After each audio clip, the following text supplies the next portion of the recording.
Hey, good morning, everybody. I'm Alex Randall Kittredge here. I write the ARC Strategy newsletter here on Substack about helping millennials and Gen Z office workers, professional knowledge workers design durable career systems that survive in the post AI economy.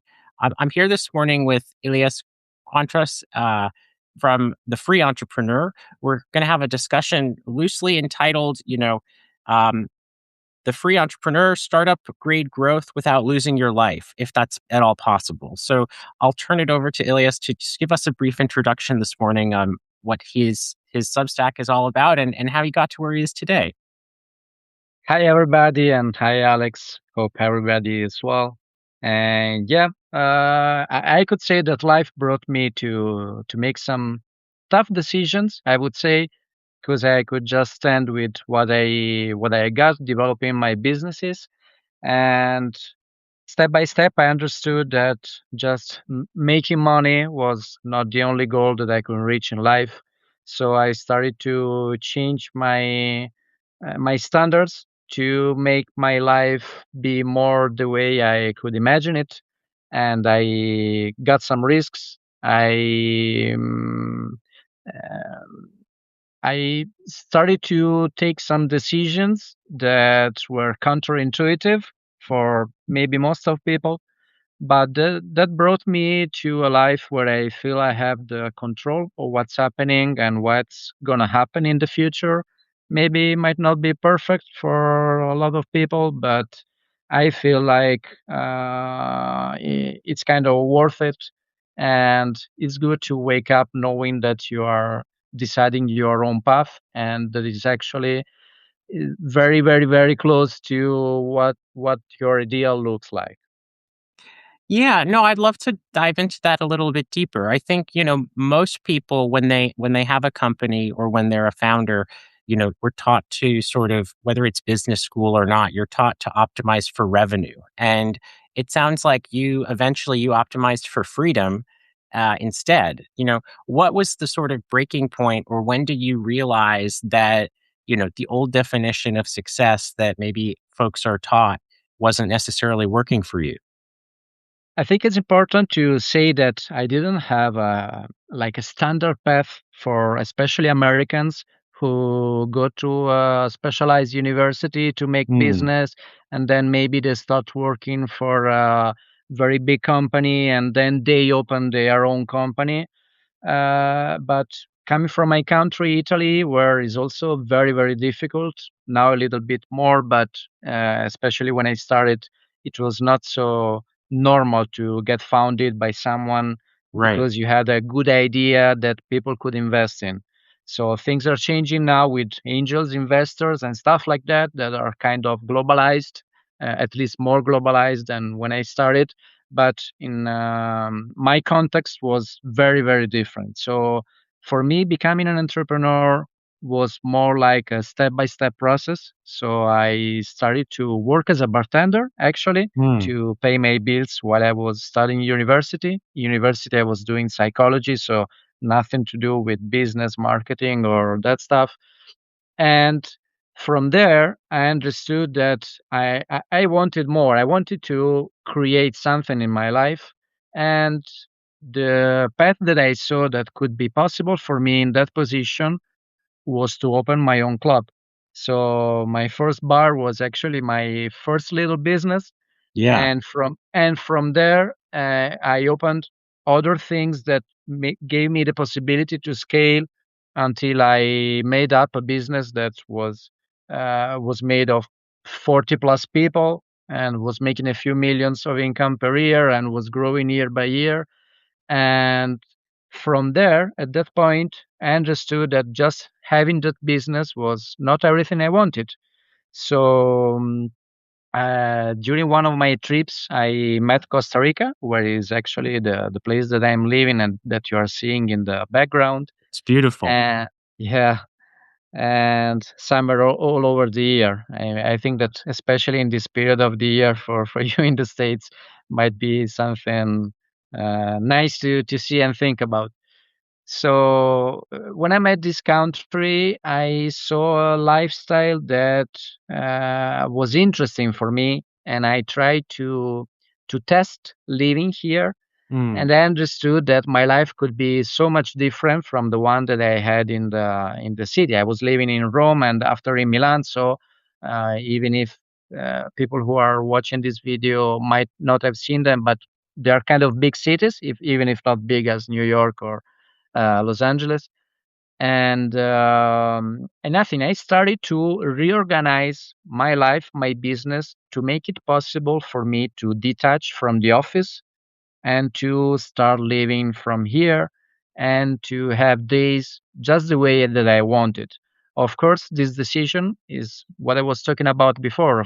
That is taking some risks because, of course, not being in the business might become kind of dangerous for the people who work with you, for the equilibrium that you have inside of the company, for a lot of things that might make things not work as well as they were doing before, no? I mean, Right. one thing is to be with the people that you are working with, and another thing is to be on the other side of the ocean with a different time zone, Yeah. and nobody can talk to you in many moments. I mean, you can imagine an emergency as a real emergency, you know? Right. But actually, things worked out because I structured this kind of life through the years. So I didn't just say, okay, you know what, I'm not coming back to Italy this summer. I'm just staying in Costa Rica. But I needed 3, 4 years to make it possible. So I hired people, I trained them, I tested staying 2 to 3 months in Costa Rica during the Mm. year in order to see how things were going during that time, and that actually it worked out. So I would say I created something that was really working out, and the company still kept growing. So I guess I did a good job, and the people, of course, around me.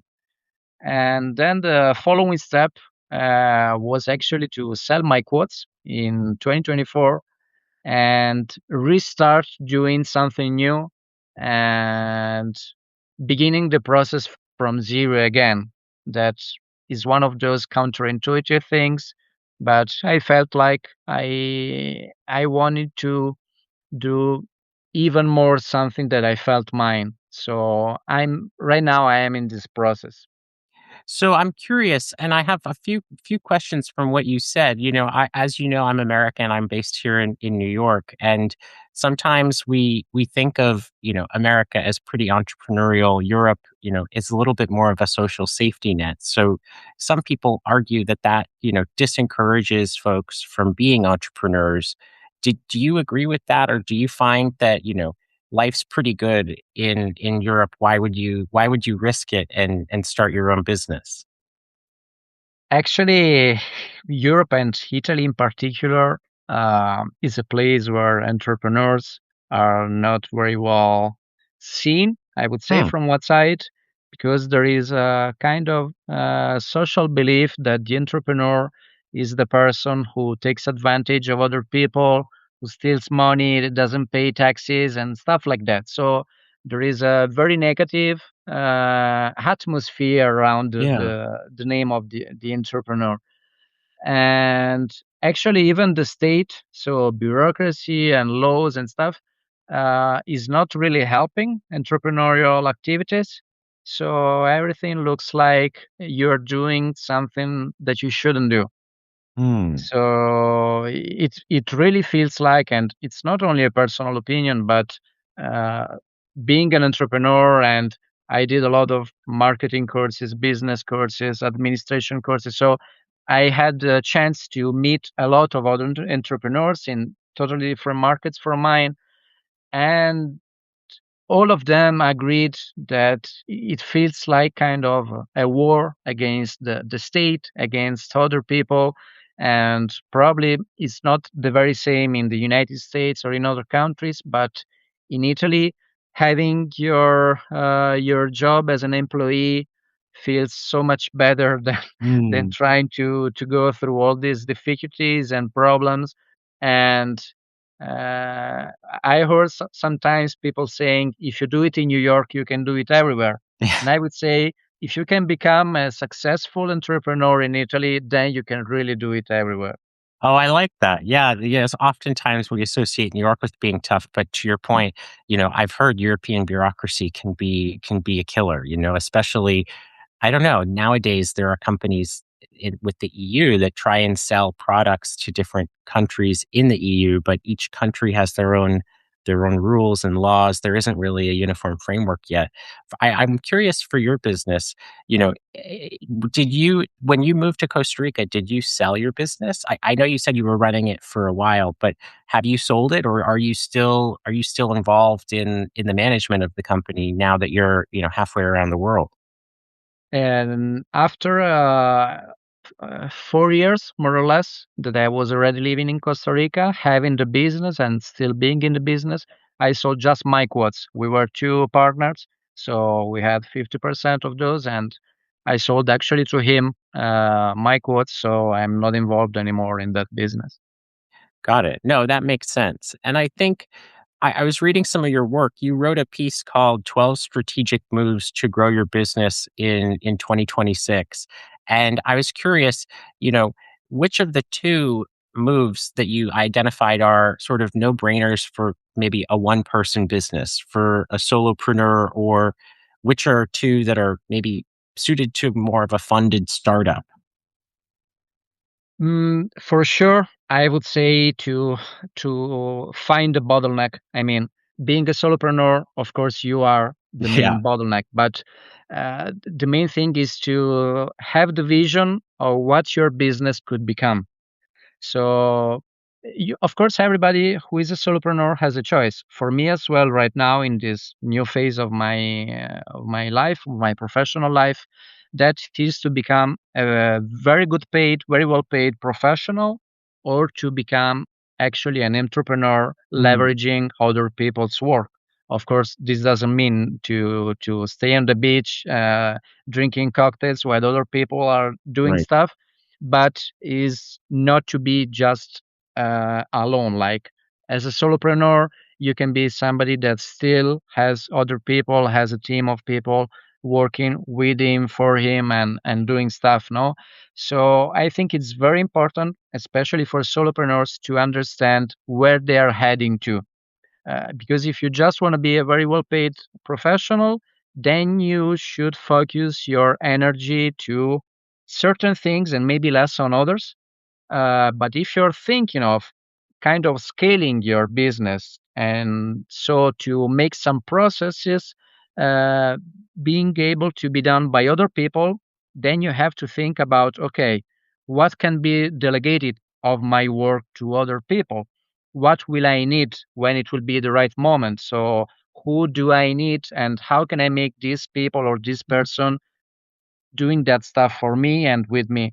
So, because as solopreneurs and in general, I would say every entrepreneur and professional has one limited resource that is time. Right. So, if you have the vision on where you're going to, you can say, okay, part of my time has to be put to that. And taking this decision, I think it's very key because I feel it myself right now.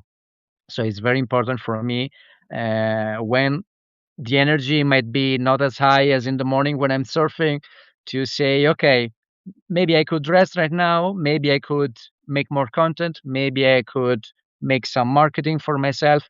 Or maybe I could work on that product, that thing that could make me really scale in a year or two.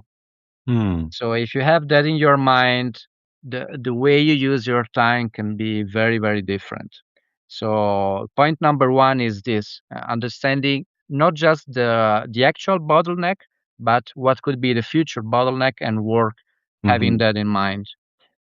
Uh, and the second point, I believe testing, testing and having the honesty with yourself first to not just do things that you like. That is very easy when you're a solopreneur because you don't have Right. a counterpart that says, "Bah, I don't agree with that." You Not don't have today. that voice. It's just your voice doing things that you feel right, no? So testing and tracking and understanding numbers is a way to be honest with yourself and understand what can actually leverage your work. No, that's really helpful. I think, I was reading something else you wrote too that was interesting to me, especially over the last 4 or 5 years. Everyone talks about inflation. And, one thing that you've said entrepreneurs need to do is to run faster than inflation, which makes sense. But what are the first three, I guess, levers that you have to outrun inflation? It's probably not just working harder. It must be something else because we're all up against the same pressures when it comes to inflation in our limited time. There is a course that I'm working on and will be published hopefully soon. That is called the free leverages of the. Let me translate it in English. uh, okay, I will tell it later. By the way, there are free leverages that are kind of very important and are actually the only real way to make a business grow. And if you work not only on one of those three, but on the three together, then you're going to have an exponential growth. Mm, So the first leverage is pricing. hmm. So when you have an offer, and we tend to think that might be costly or not enough, or might people might think that is not going to be worthy to pay for that price. So it's a problem that everybody has, no?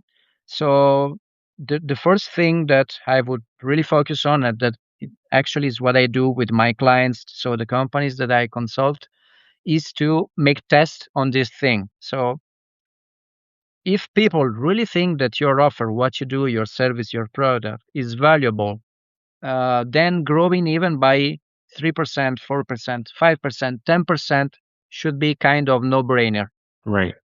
But if you do this with all the clients or the customers that are already buying from you, it means that without any marketing, without any more effort in sales, without just any plus, you're just getting more from single thing that you're doing. So you're just leveraging the effort and the time that you're already using for your job.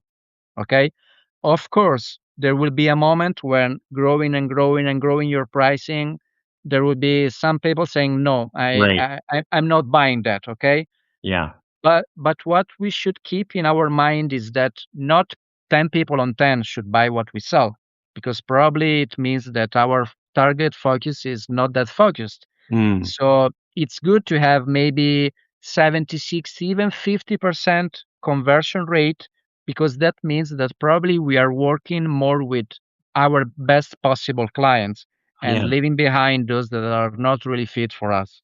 So trying to be kind with everybody is probably not the real way to leverage your business, because if you lower your price in order to make everybody happy, every client, probably you're not helping the right clients for you that can make you have the best results, the best testimonials, and even the best gratification for the things that you're doing with them. So leveraging the pricing often gets people to do better things with better clients and better results. So this is the leverage number one. The second thing is the frequency. So everybody is obsessed with having more clients. No, we're Mm, all looking for having more people buying our stuff. But actually, if we develop a business model that can work with even more or less the same amount of clients, that of course can grow, but can be sustainable with the same customer list, then the frequency is one of the keys that we should focus on. So on the first side, we worked on the pricing. Then we work on the frequency. So already these two leverages are working the one with the other.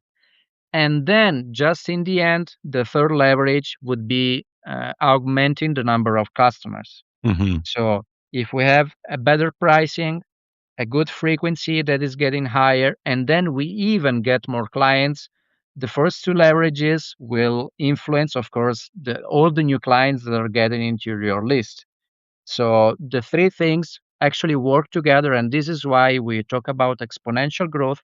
Because if we make better the all the three leverages, like 10%, 10%, plus 10%, each of them, in the end, you're not getting a plus 30%, but you're getting a little bit more. Right. Okay. So this is also a mathematic thing. And this is the way that I believe that you can work to overpass inflation and in general to have real growth through your business. So focusing on these three things. I think you're so right. And I run my own consultancy. I work with technical CEOs and technical startup founders. And to your point earlier, I live in New York, and, I guess for some folks, I'm probably considered quite expensive. But when I get proposals, and recently I've been getting a few from Asia to work with them, I send them, I meet with them, and then I send them my proposal. And if the line goes quiet, I realize they weren't the right client for me, because, to your point, sometimes it's better to be upfront and say, hey, I might be too expensive for you, as opposed to, lowering your level of service or changing what you provide to try and accommodate more clients. I think that's a recipe for burnout. It just makes you work harder, longer hours, more, splitting up your attention, and you're making less money. So I definitely agree with your point on pricing there. I think pricing is such an undervalued tool for entrepreneurs. I guess switching gears a little bit, you are in Costa Rica. It does look beautiful behind you. You've warned folks not to romanticize, moving to a tropical paradise, and that the Surfpreneur brand that you have nowadays. What are the top illusions that folks online, maybe here on Substack, have about, quote unquote, moving to paradise, that you wish you could correct for them, or that you would give them advice about? When I moved to Costa Rica, I wasn't escaping from nothing. So I was happy with my life. I liked the place where I was. I mean, Rome, Italy, it's a beautiful place, probably the most beautiful country in the world. But when I came here after traveling a lot around the world, I felt like I like this more. So it really felt like I met something that was more fit for me. So many people who are in the in the circle and are having all days same to the others and feel like there is no escape from them. They dream of this paradise that could be a tropical place like mine, or I don't know, slowing or skiing, sorry, all around the year. Right. And everybody has his dream, no? Uh, but sometimes we say in Italy that the grass of the neighbor is greener, is Oh, always yeah. greener, no? Yeah. So I think it's something international, and that probably is true because different is always more exotic and feels like there are no negative points in that, and you see only the positive things. So of course it's beautiful having summer 12 months a year, Mm, but when you live in summer 12 months a year, you will start missing a little bit as no being able to go skiing, maybe having the chance to change your dress to have a different season. right. That for me is worth it, but for some people might be not so nice. And this is, of course, a very little and stupid example, but there are many things, very side things of living outside and living in a place where you didn't grow that you need to absorb and to understand in order to make what I would say a conscious choice. So I would never suggest anybody to just move to Costa Rica or anywhere else, even just changing a city. But still, I would have a kind of entrepreneurial approach of testing, of trying what it really means to live abroad. And actually, this is what I did. No, like I was saying before, I did the first time one entire month here alone. Then after 2 years, I came back with the person that would have become my wife, and we stayed in Costa Rica for 2 months. And the following year, we came for 3 months, and again 3 months. So this way, it was not anymore the enthusiasm of a change made in a sudden way and in a Right. moment of craziness, but it was like a rational choice that we adopted because we really wanted to live that kind of life, and we wanted more and more and more, even after knowing all the side effects of living in a tropical country like Costa Rica, where, of course, you don't have the same level of services that you have in Rome or Milan or the United States, where if you want to get something from Amazon, you have to wait for weeks or for months and not a couple of days. Yeah. And if you want to go to a hospital, probably you need to take a helicopter, and the list might be long. So it's very important to understand not only what's good of a place, but what could be the negative points, because the place where we live not always is the solution to our problems. Mm. I feel that many people who move abroad feel like they want to restart, no, to begin something new, because the new will take off all the problems that they had before. But if your problems are inside here, you can go anywhere you want. You can move even to the moon, and you are still going to have the same business model or the same kind of work. I mean, unless you really change the way you approach to life. So for my approach of life, being here makes things better because I love surfing, I love the ocean, and I can do it. I can go to the beach every single day. And of course, in Italy, I had to wait for 9 months before meeting summer again.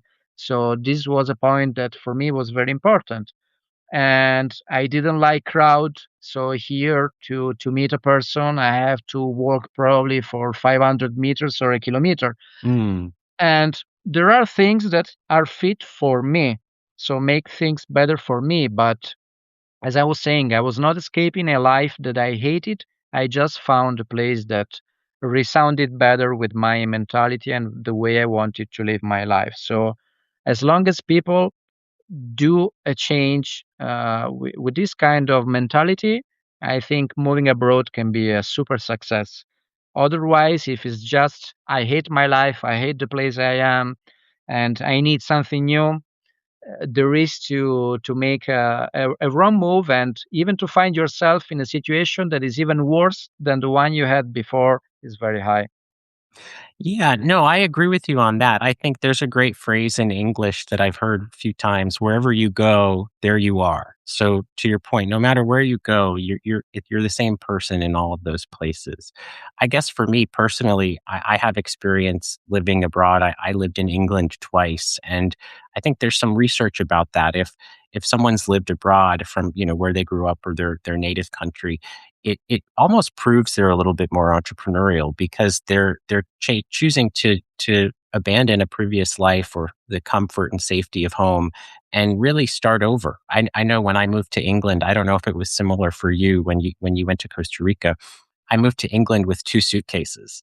And, looking back on that now, I'm like, I don't know if I could move today with 2 suitcases. But at the time, it's a really different mindset. I think switching gears a little bit, we're almost getting close to time, but I'd love to talk about money, happiness, and founder psychology. I know you mentioned you studied psychology as well in university. You've said that success means very little without freedom, and for solopreneurs or maybe seed or startup founders, how do you suggest folks define what enough means, whether that's money, growth or status before seeking that freedom that you talk about? I believe that nowadays we have an idea of money that is kind of wrong, I would say, for many people, because we think money is the goal. And of course, money is super important. I'm not saying anything different, but sometimes we think we have this kind of thoughts like, if I want to be able to do what I really like, I need more money. Mm, But sometimes to do those things doesn't require that amount of money that you're thinking about. But you're just thinking that if you make enough, then you're going to have the time to enjoy what you really like. So this way, you're actually probably never going to reach your goal, your target, whatever it is. But you're just running, running, running, running. So what made me change my mind was to start living and of course growing my business. So the priority number one for me in the morning became surfing, mm, because it's that thing that if I have some free time is the first thought that I have and the first thing that I feel like I would like to do.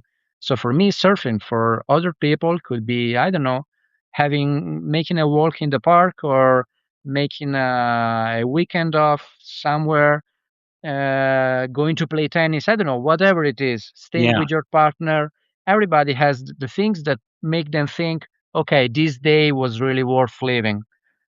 And if we start to sacrifice those main things just to make more money, probably we are not being so wise, because we are renouncing to our present to a possible future. I mean, we never know what's going to happen today, tomorrow, and we might not have the chance to do certain things in 1 year or 10 years. Mm, We don't know how long is going to be our time. So I would say that giving at least part of our day, and I would say every day, so not just Saturday or Sunday, but every single day, even working day, dedicated to those things that make ourselves feel like today was a great day. Not just because I did something in work, but because I did the things that I really loved, makes you change the mentality and the idea of success. One of the phrases that I heard in psychology that kind of hit me was that happiness was the distance between your ideal self and the way you saw yourself in that moment. mm, So when I think about it, I think, okay, what would I be myself to be like at my age in this moment? And I would say that I would like this person to live in a place where doesn't make cold and can go surfing, can have a walk with his wife and his daughter in the close to the ocean, and live very simply, surrounded by nature. So I don't pretend that much, maybe, but those are the things that make me feel happy. And as long as I have that in my life, I feel successful because I feel close to my ideal self. mm. So I think that this could be helpful for somebody, and a different way to look at the idea of success.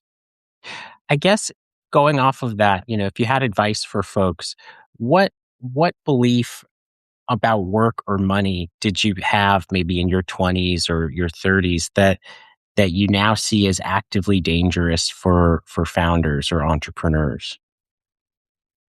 I've always felt I had to do more and Mm, more and more and more. I remember when I was in my 20s, with my first bar that I mentioned before, actually things were not going well, not at all. So that was probably the worst period of my life, because I was working so much, even 18 hours a day, without knowing if that was going to be enough to pay the bills at the end of the month. And I wouldn't wish something like that to anybody, even my own worst enemy. So, in that kind of condition, of course, I needed to make more money. So right. I was obligated to that. And but even when things went better, I still had this growth pattern, and sometimes I still have it because it's part of myself to try to make things better, get better, learn every day something new. And I believe that the way we use our time is probably the key to make things work the way we want. Because one very important change for me was when I noticed that of all the things that I was doing, there were some that could really make my business scale. But I was doing that stuff as much as other things that were much more operational.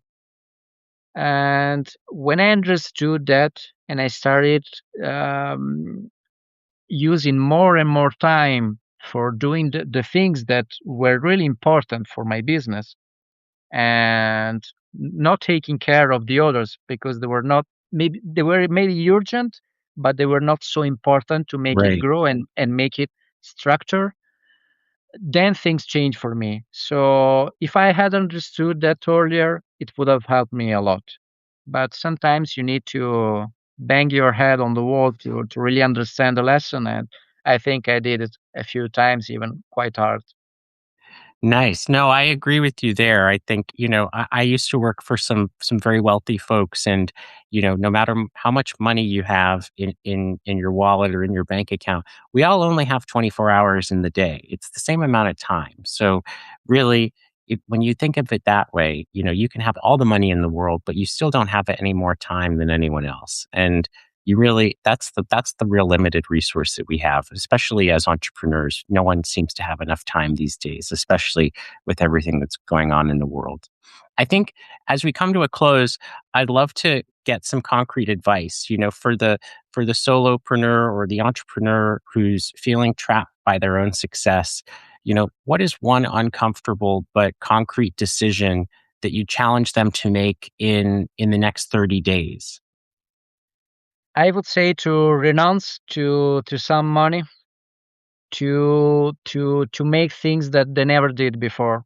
That could be delegating some operation to somebody and could be investing in a professional that maybe does something that they can do, Hmm. but of course doing that together with other really important things would still mean that, as we just said, the time is limited and you cannot just be three people, four people at the same time.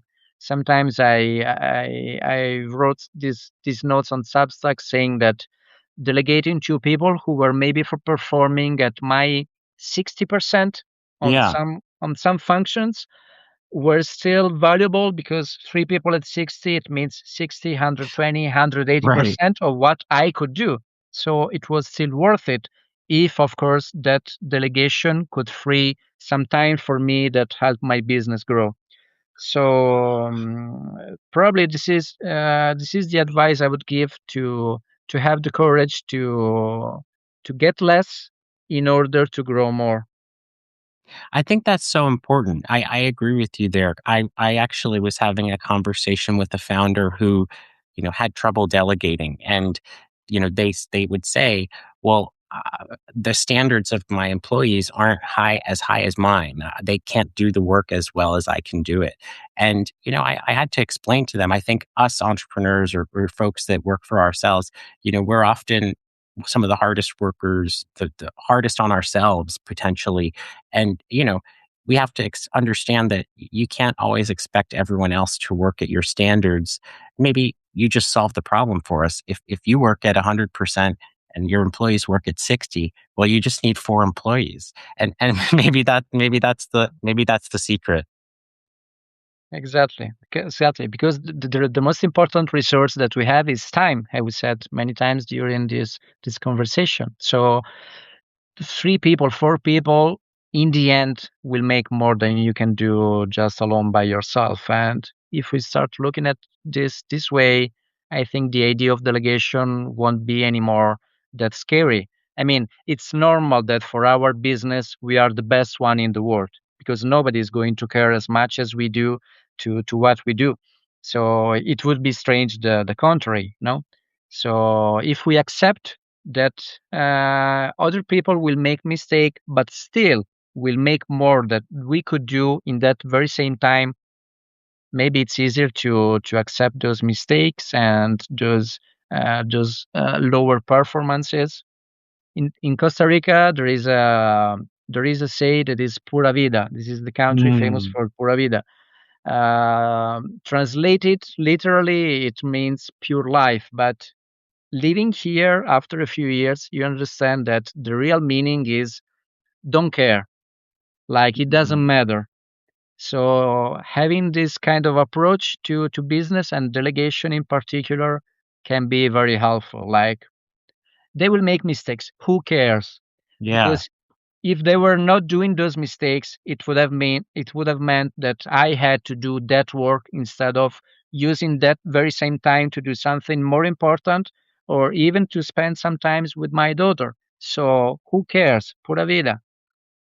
Oh, I love that. I think that's a great note to end on. You know, you're an entrepreneur, you're working for yourself, you have your employees, pura vida, you know, your employees might make mistakes, folks might make mistakes, but who cares? You're not bothered by it. I love that. Thank you.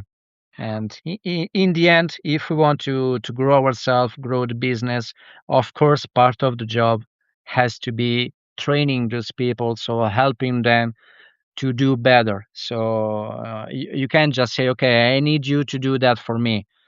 At the beginning, there will be more mistakes, but if you work on the people, there will be one day, sooner or later, that these people might even get better than you on that specific function. So it's just part of the process, and everything starts with accepting that at the beginning is going to be tougher, and of course there will be mistakes and problems, but it's part of the process. If you don't do different things, you're not going to get different results. So better than nothing. I love that. Well, thank you, Ilias, for joining us today. Again, I'm Alex Randall Kittredge. I write the Arc Strategy Substack here. I write for knowledge workers and office workers who are trying to build a durable career in systems that aren't designed for them.